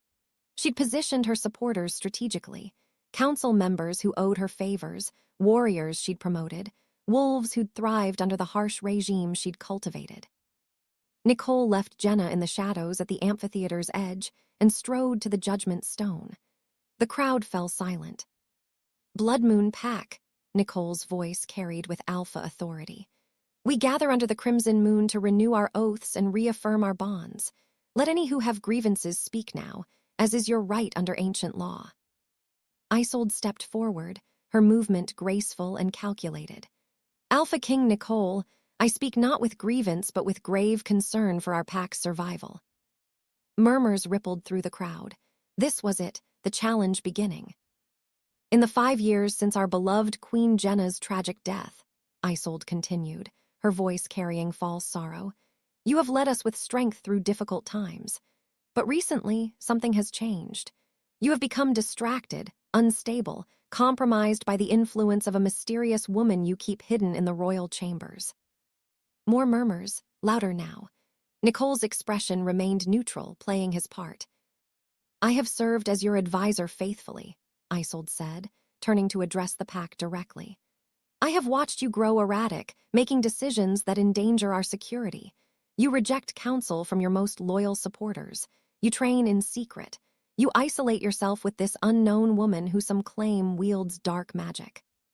Choose your next words carefully, Isolde, Nicole warned, but his tone lacked real threat. He sounded tired, defensive, exactly as they'd planned. I invoke the ancient right of challenge, Isolde declared, and shocked gasps erupted throughout the amphitheater. Under the blood moon, witnessed by the pack, I declare that Alpha King Nicole is unfit to lead. His judgment is compromised. His strength is failing. For the good of Blood Moon, I challenge for Alpha authority. The crowd exploded into chaos, shouts of support and protest warring for dominance. Council member Thrace stood, adding his voice to Isolde's. I support this challenge. The Alpha King's recent behavior demonstrates clear unfitness. Elder Mordain rose next. As do I, the pack requires stable leadership, not sentiment. 3 more council members stood in succession, each declaring support for Isolde's challenge. She'd bought their loyalty well. But Beta Marcus remained seated, as did several older pack members who remembered Jenna's reign. The pack was dividing before their eyes. You need 4 council members to formally support a challenge, Nicole said, though his voice held little hope. You have 5. The challenge stands legal under pack law. Isolde's smile was triumphant. Then let us address the root of your compromise. Bring forth the woman you harbor. Let the pack see what dark influence has poisoned your judgment. This was the moment. Jenna felt Fenris press against her legs in encouragement, felt the Moonsinger power coiling in her chest like living moonlight. She stepped from the shadows. The crimson moonlight fell across her cloaked form as she moved toward the judgment stone. Pack members craned their necks, whispers building to a roar of speculation. Here is your dark magic, Nicole said quietly. Your supposed necromancer, your imagined threat. Jenna reached the stone and let the cloak fall. The amphitheater went absolutely silent. Even after 6 weeks of recovery, she bore the marks of her suffering, scars visible on exposed skin, her twisted legs supporting her weight with obvious difficulty, her body thinner than any queen should be. But her amber eyes burned with purpose, and when she spoke, her voice carried power that made every wolf present feel the weight of truth. My name is Jenna of the Blood Moon Pack, she said, and her Moonsinger ability thrummed beneath the words, compelling attention, demanding they listen. 5 years ago, I was your queen. I stood trial for treason I did not commit. I was executed for betrayal I never contemplated. And I died screaming my mate's name while the pack I loved watched in silence. Shock rippled through the crowd like a physical wave. Several wolves stood, disbelief written across their faces. Impossible, Isolde said, but her voice shook slightly. Jenna is dead. We saw her executed. Her ashes were scattered. You saw theater, Jenna corrected, her Moonsinger voice growing stronger. Look at me, all of you, see me truly. The command in her words forced every wolf present to focus, to really observe. And in that focused attention, recognition dawned in her eyes, her bone structure, the way she held herself despite her broken body. This was their queen, scarred but undeniably real. The execution was staged, Jenna continued. I was tortured until my legs shattered, until my wolf died screaming, until I could never run or shift again. Then I was sold to slave traders who transported me across 3 territories, using me as livestock until I ended up in a merchant's cart that brought me back here, back to the pack that condemned me, back to the mate who watched me die. This is madness, Isolde interjected, but her usual confidence was cracking. A trick, dark magic creating the illusion of our dead queen to manipulate the Alpha King. Silence, Jenna commanded, and the Moonsinger power in that single word physically compelled Isolde's mouth to close. The pack gasped as Isolde struggled against the invisible force, her eyes wide with shock and growing fear. For 5 years, you have lived under the rule of the woman who orchestrated my destruction, Jenna said, her voice carrying to every corner of the amphitheater. Lady Isolde framed me for treason. She bribed council members to vote for my execution. She paid slave traders to torture me and ensure I never returned. And she used my death to reshape this pack into something cruel and broken. Lies, Isolde managed to force out, fighting against Jenna's command. She lies. Then let your allies speak truth. Jenna turned to Council Member Thrace, and her voice took on the full force of Moonsinger compulsion. Council Member Thrace, did Lady Isolde pay you gold to vote for my execution 5 years ago? Thrace's mouth opened against his will, and truth spilled out in a horrified rush. Yes, 5,000 crowns. She said it was necessary to save the pack from your weakness. The amphitheater erupted. Jenna raised her hand, and silence fell like a hammer. Elder Mordain, did you accept bribes from Lady Isolde in exchange for supporting her policies? Yes, Mordain shouted, unable to resist the command. 3,000 crowns and a promotion for my son. One by one, Jenna compelled truth from Isolde's conspirators. Each confession hit the pack like a physical blow. The extent of the corruption, the depth of the betrayal, the conspiracy that had rotted Bloodmoon from within. You have no right, Isolde finally screamed, her composure shattered. That power is an abomination. You force truth like a tyrant. I am a Moonsinger, Jenna said calmly. My bloodline carries the ability to command truth, to unite packs, to prevent the kind of corruption that you represent. Yes, it is a terrible power, but I use it only to reveal what you've hidden, the evil you've perpetrated while wearing the mask of strength. She pulled the evidence from her cloak, financial records, forged documents, the letters between Isolde and Margox. Beta Marcus came forward to take them, his expression grim as he verified each piece. 5 years ago, you told this pack that I was a traitor, Jenna continued. That my compassion was weakness, that mercy made us vulnerable. You used my death to reshape Bloodmoon into something ruled by fear and cruelty, convincing everyone that this was strength. She looked out at the assembled pack, seeing fear and hope warring on their faces. I offer you a different vision of strength, she said, and now her voice carried not compulsion but conviction. Strength that includes mercy, power that doesn't fear compassion, a pack that protects its weak rather than discarding them. I was broken, tortured, sold like livestock, and I still came back. That is the strength I offer you. Not the strength to destroy, but the strength to endure, to rebuild, to rise from ashes and claim what was stolen. Nicole stepped forward then, and what he did next shocked the entire pack into stunned silence. He knelt. The Alpha King knelt before Jenna, pressing his forehead to her scarred hand. I failed you once, he said, his voice carrying in the breathless quiet. I let them take you. I believed their lies. I became the tyrant Isolde wanted because I thought strength meant ruling alone. But you've shown me that real strength is partnership. Real power is shared. He looked up at her, silver eyes reflecting crimson moonlight. I, Nicole of Bloodmoon, surrender my sole alpha authority. I offer it to my mate, my queen, my Jenna. Let us rule together, not as king above subject, but as equals. Let the pack decide who they will follow. The amphitheater held its collective breath. Jenna reached down, pulling Nicole to his feet. Together, they turned to face the pack.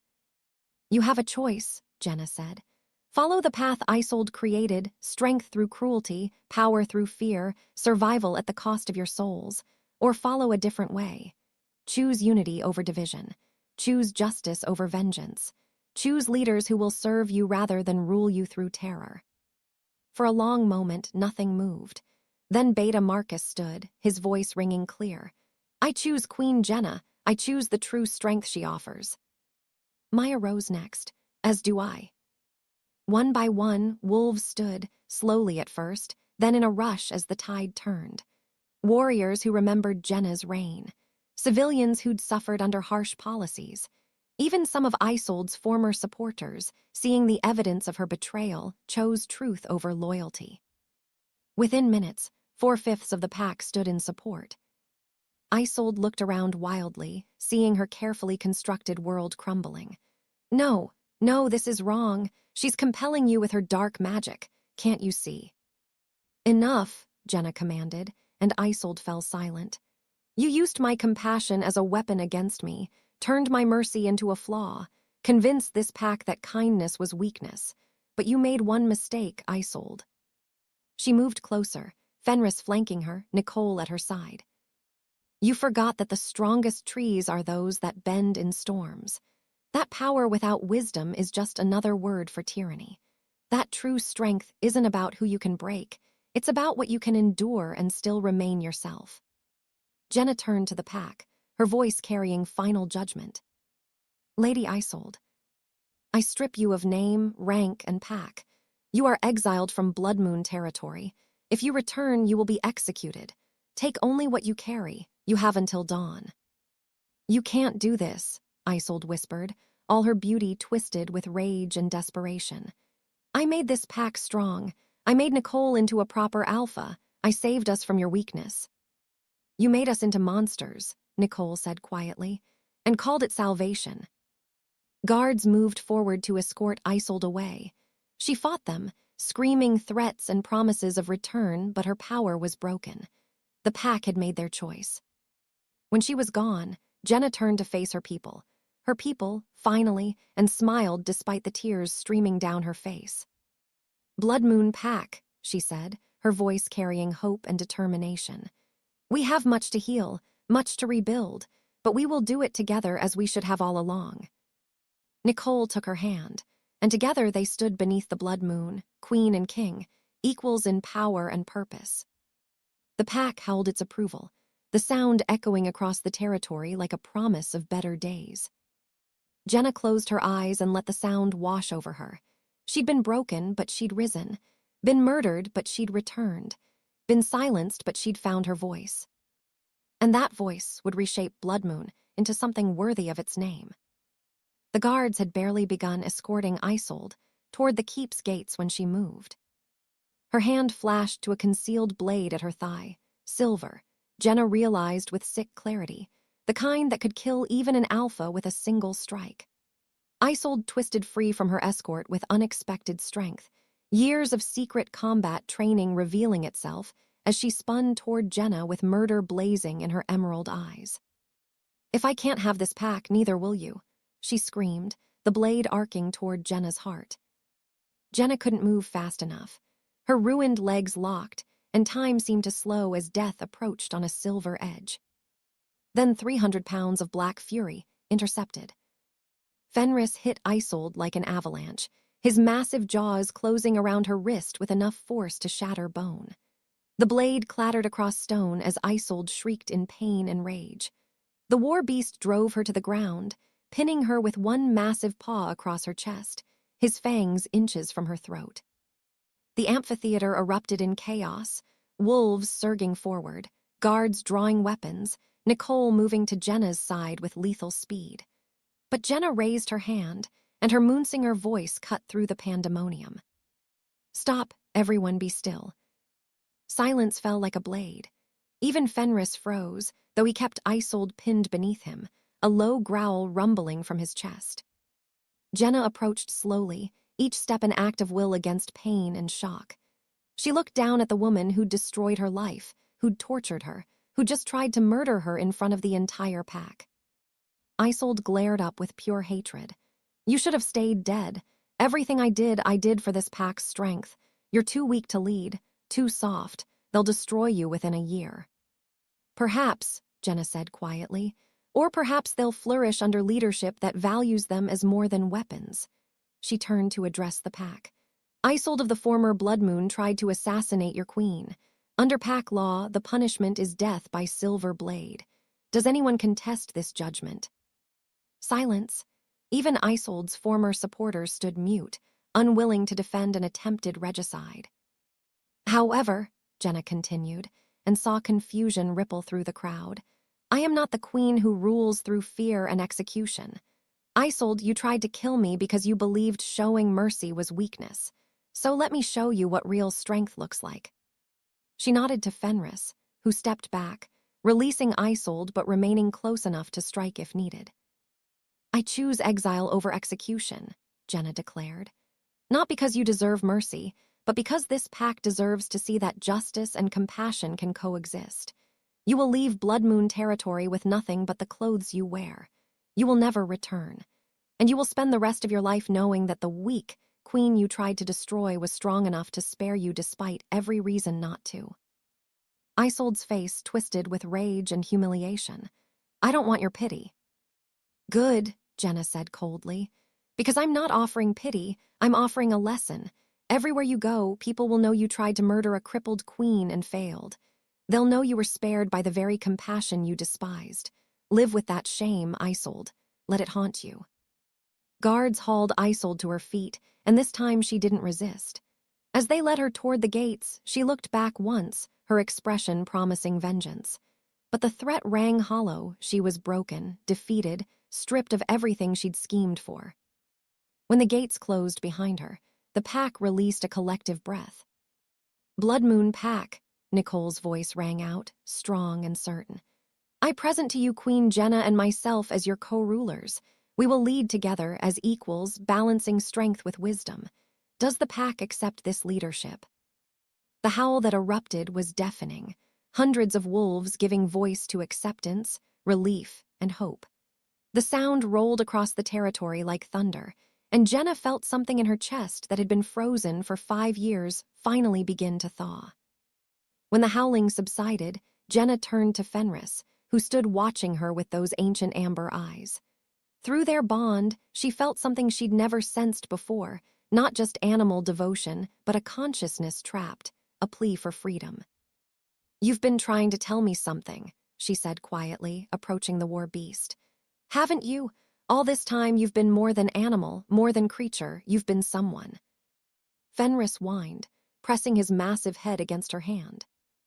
Jenna closed her eyes, letting her Moonsinger power flow through their bond, not commanding this time, but seeking, exploring. And there, buried beneath layers of cursework and dark magic, she found it. A human soul, imprisoned for years in bestial form. You were cursed, she breathed, understanding flooding through her. Someone bound you into this shape and left you trapped.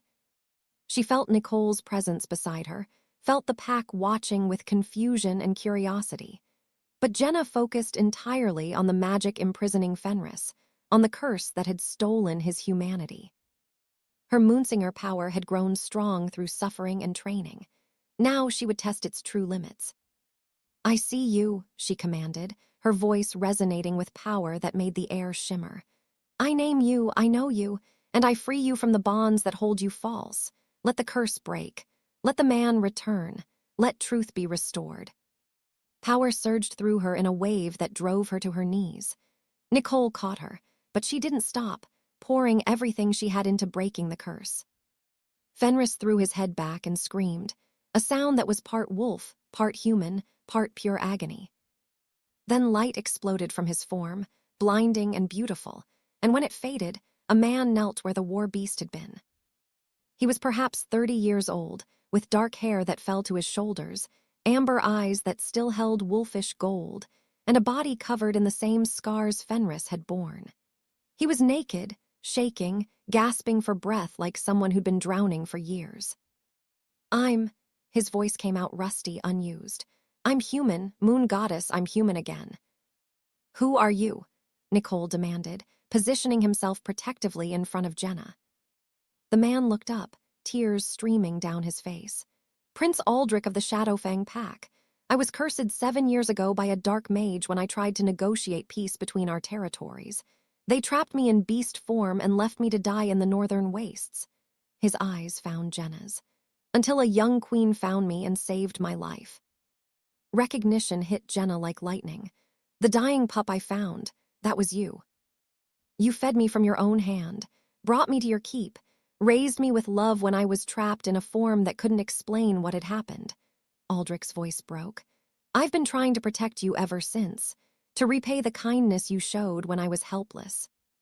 He struggled to his feet and immediately knelt before her, pressing his forehead to the ground in the formal pledge of Shadowfang Pack. Queen Jenna of Blood Moon, you broke a curse 7 years in the making. You freed me from a prison I thought would be my tomb. I pledge my life, my service, my loyalty to you for as long as I draw breath. Whatever you need, I am yours to command." "Someone get him clothes," Jenna said, too overwhelmed to process fully.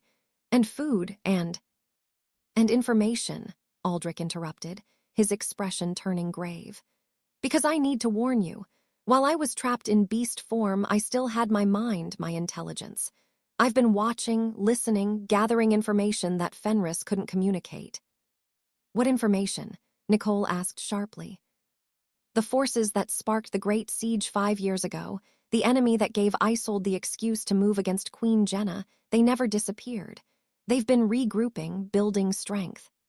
Aldrich accepted the cloak someone brought him, wrapping it around his scarred form. "They're planning another assault, bigger than before, and they're coming for Blood Moon within the year." The declaration sent shock through the assembled pack. Jenna felt Nicole tense beside her, saw warriors reaching for weapons instinctively. "How do you know this?" Jenna asked. "Because while I was trapped as Fenris, I was sometimes taken to the borders for intimidation patrols. I saw their scout parties, heard guards discussing enemy movements, witnessed council meetings where intelligence reports were dismissed because Isolde didn't want to acknowledge threats that might unite the pack against external enemies instead of each other." Aldrich's expression hardened. She knew an attack was coming and did nothing because war would have undermined her control. Jenna's mind raced through implications.